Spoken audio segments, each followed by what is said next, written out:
बिस्मिल्लाहिर्रहमानिर्रहीम। Hello everyone, मैं हूं शाह इस्लाम और आज की इस वीडियो में माइक्रोसॉफ्ट एक्सेल के अंदर डायनेमिक सम किस तरह कर सकते हैं हम एक्सेल के अंदर, वो मैं बताने जा रहा हूं। तो आइए आज की इस क्लास को स्टार्ट करते हैं। माइक्रोसॉफ्ट एक्सेल को ओपन करा हुआ है, यहाँ एक डेटा बना हुआ है, आइटम का एक कॉलम है और प्रोडक्ट 1 2 करके ड्रैग किया हुआ है। इसके बाद सेल्स लिखे हुए हमारे पास।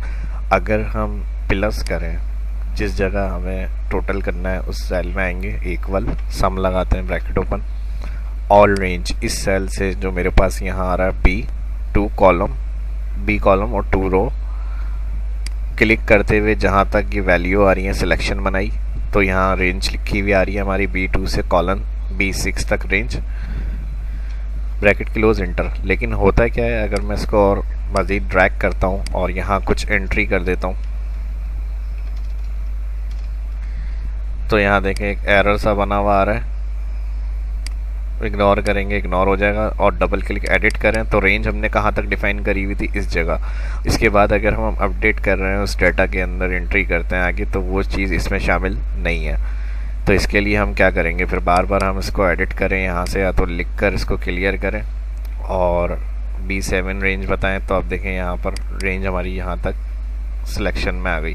या फिर वही तरीका दोबारा से हम फार्मूले को F2 एडिट करके रेंज जो है वो सिलेक्ट करें। तो ये बहुत टाइम कंज्यूम प्रोसेस है। तो इसके अलावा ये जो था सम का टोटल था। अब जो इसमें बताना है मुझे, वो सम प्लस ऑफसेट प्लस काउंट ए, ये तीनों फार्मूले हम एक साथ लगाएंगे तो ये डायनेमिकली वर्क करेंगे। और फिर इसमें हमें जिस तरह रेंज दोबारा से सिलेक्ट करनी पड़ रही थी, अभी जो मैंने आपको बताया एग्जांपल, इस तरह से इस फार्मूले में ये ज़रूरत नहीं होगी हमें।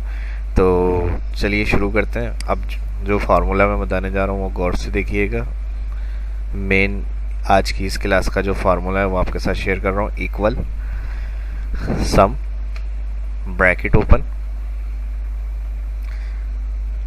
ब्रैकेट ओपन के बाद ऑफसेट, ऑफसेट के बाद फर्स्ट जो हेडिंग्स आ रही है इसे सिलेक्ट करेंगे यहाँ से, सेल्स के कॉलम की जो फर्स्ट हेडिंग आ रही है, कॉमा।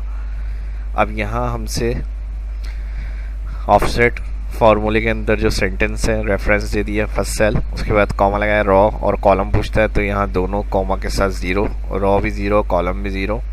फिर कॉमा हाइट, तो यहाँ हम दे देंगे काउंट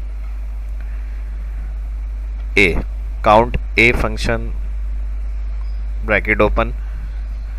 और यहाँ इस कॉलम में वैल्यू आ रही है सेल्स की, मेरे पास यहाँ बी कॉलम है, तो यहाँ भी हेडिंग्स टाइप हुई लिखी हुई आ रही है, इधर से क्लिक करना है। यहाँ कॉलम की हेडिंग के पास क्लिक करेंगे तो पूरा कॉलम सिलेक्ट हो जाएगा ये। तो इसमें ये होगा कि फिर जो भी एंट्री होती रहेगी आगे ऐड करते रहेंगे, वहाँ टोटल में हमारे पास आंसर में वो चेंज होता रहेगा। तो इसके लिए हमने क्या किया, यहाँ पर देखें बी कॉलम से बी, यानी पूरा कॉलम रेंज सिलेक्ट करी हमने, ब्रैकेट क्लोज, फिर कॉमा विद 1, और यहाँ सम का ब्रैकेट क्लोज, और यहाँ सारे ब्रैकेट क्लोज कर दिए हमने। 3 फार्मूले ओपन कर रहे थे, काउंट का क्लोज हुआ, ऑफसेट का क्लोज हुआ और सम का क्लोज हो गया, एंटर। तो वही देखें टोटल आ गया हमारे पास जो हमने डायरेक्ट सम फार्मूले से लगा के निकाला था। लेकिन अब इसमें अगर हम ड्रैग करेंगे यहाँ से,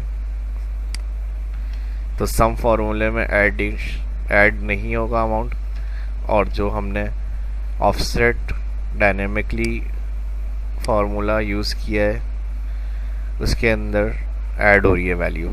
डबल क्लिक, देखें रेंज, क्योंकि हमारी पूरी ऑल कॉलम हमने सेलेक्ट किया हुआ है, तो जो भी एंट्री हम ऐड करते रहेंगे फार्मूला हमारा डायनामिकली वर्क करता रहेगा। तो इसके लिए फिर ड्रैग, जो भी एंट्री कर रहे हैं हम देखें ऐड टोटल में हमारे पास वो सारी कंडीशंस ऐड हो रही हैं। तो ये फार्मूला था आज की इस क्लास के अंदर, जो सम हमने लगाया है प्लस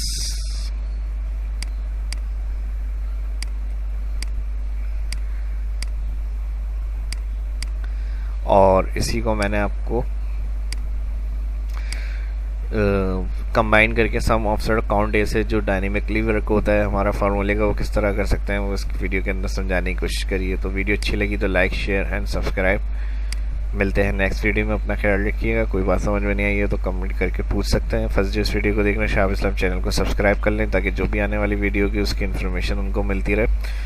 और जो सब्सक्राइबर्स हैं प्रैक्टिस करें, कोई बात समझ में नहीं आई है तो पूछ लीजिएगा, और जो सीखना चाहते हैं उनके साथ भी शेयर करें। अपना ख्याल रखिएगा, दुआओं में याद रखिएगा। मिलते हैं नेक्स्ट वीडियो में। अल्लाह हाफिज़।